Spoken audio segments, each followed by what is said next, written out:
Every administration comes with one thing or the other, one form of policy or the other. But one thing is common with this administration, and that's the fact that there have been protests of different kinds, beginning from NLC protests, beginning from individual protests, beginning from ASU protests, and these protests keep growing. All right.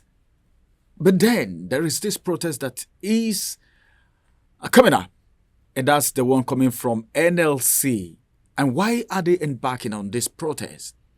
This is because of the attack on the president of the Nigerian Labour Congress, talking about Ajearo. And right now, Ajearo is about to be probed for financing terrorism. We've heard so many things about people financing terrorism and people who are terrorists themselves. But then, this time it's all about NLC. What's becoming of NLC? That's the question a lot of Nigerians will be asking. What is becoming of NLC? Before now, NLC is a body that if you mention it anywhere, people quick. I can remember the time of Adams Oshomole. Well, NLC is becoming something else. Can we say at this point in time that NLC is being used, or there is, I don't know, a diversion from the cause or the major objective of NLC, the Nigerian Labour Congress? My name is Ramsey Enoch. It's good to have you.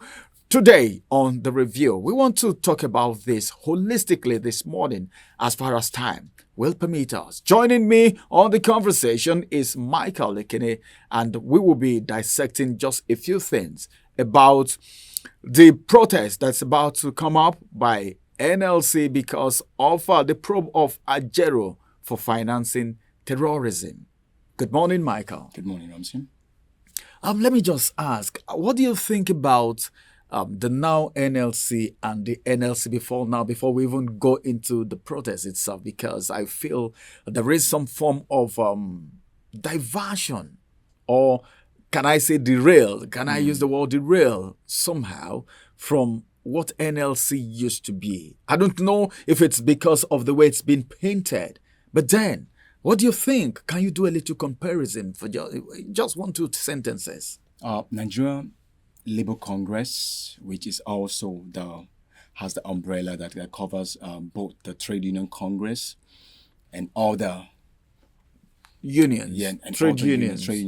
Other trade unions is a body that has given voice to the voiceless when it comes to the average man or the citizenry who feel, my right have been trampled, as not just a business person, not just a civil servant, or not just an average Nigerian.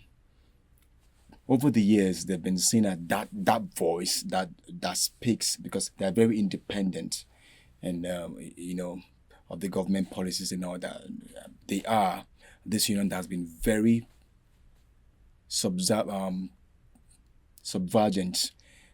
when it comes to helping to proclaim the voices or the cries of the masses. But this year but then they've faced a whole lot of challenges. They've had fearless chairmen and leaders. The leadership has been, remember, it's transitional for some years. That's it. They have to get the next person. Right now, I'm not seeing the NLC that I'm seeing way back in the years. The NLC that I saw way back in the years are once they are about to protest, the federal government is already saying, what do you guys want? Can we dialogue? But then that settles it all. Yeah, after the dialogue, everything has been settled. But now the story has changed. NLC, I don't know, but people are getting used to NLC strike now. If NLC wants to go on strike, the federal government keeps quiet for after a while before they even call them. But before now, even threatening to go on strike alone, they'll call them to the round table. All right, let's get back to the discourse of the day. The probe of Ajearo for financing terrorism. And, of course, the invasion of the NLC headquarters. We've not known who actually did that. Though every statement that has been made so far is under suspicion. Some men in black and a whole lot of others. It could be the SSS, it could be, and all of that. But then the probe of Ajearo, okay, for financing terrorism. What do you think about it? Well, Could it be some form of witch hunting? Could it be some form of maybe an attempt to weaken the strength, okay, of the NLC? Because if the president of NLC is not settled, so many things will go wrong. yeah. Well, I feel, remember at its World Press Conference last Thursday, NLC spokesperson and the person of UPA told us that, hey, remember that the raid of the Nigerian police at our headquarters, and then prior to that raid, NLC was categorically outspoken about the recent protest. They admonished the federal government to address the hunger situation and dialogue with the protesters. Remember, they have said we are not part of this protest, but we want the federal government to do something about it. And also, they also told the federal government and the police that they owe Nigerians an apology.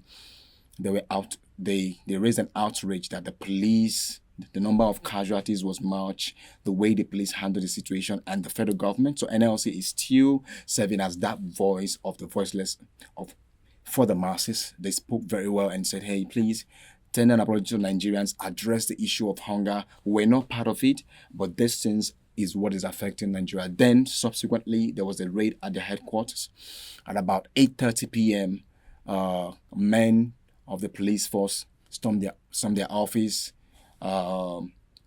manhandled security operative to bring the key. They went in there and told him open all the offices. They took some documents. Remember, NLC is saying that the police has also infringed on our fundamental human right. Our internal affairs have been opened. The things they were not supposed to have access to, they already have access to it. Then let's come to the invitation by ACP Adamu Muazu from the Nigerian Police Intelligence Department. He was invited yesterday to IRT complex talking about Ajearo. Yeah, Ajearo was invited to IRT complex talking about the Guzape Hills office, where we have IRT complex of the SARS office, the defunct SARS office in Abuja. He was invited yesterday. They went to the office to invite him. He wasn't seen. They sent him a direct message that your name was mentioned in connection to cybercrime, terrorism financing, and also some other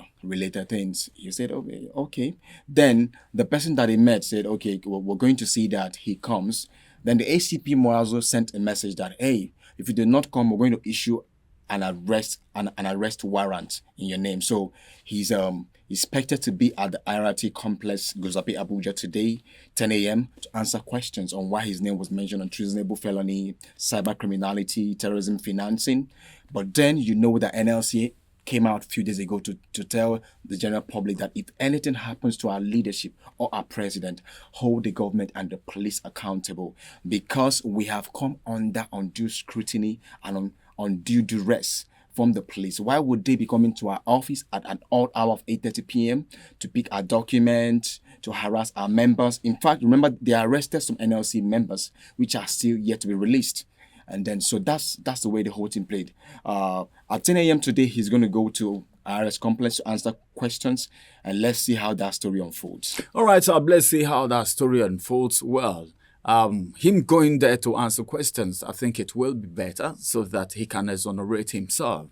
And as it is right now, NLC is not just for one person. This is a body. So whatever happened to the leadership will affect almost everyone and every other umbrella under the NLC. Well, this is going to be the size of the review for this morning. What Nigerians should know is that this country is for all of us. Nobody has the right to infringe on the right of any other person, in as much as everyone have constitutional rights. We will come on your way again, same time, same station. Whatever comes out of the visit today at 10 a.m., we will let you know of it. So all you have to do is to stay on the channel. If you've not subscribed to the YouTube channel, do so. It is Oweleketv. And of course, you can log on to www.oweleketv for more information, education, and entertainment. My name is Ramsey Enoch. And of course, I want to say have a beautiful day. Bye-bye for now.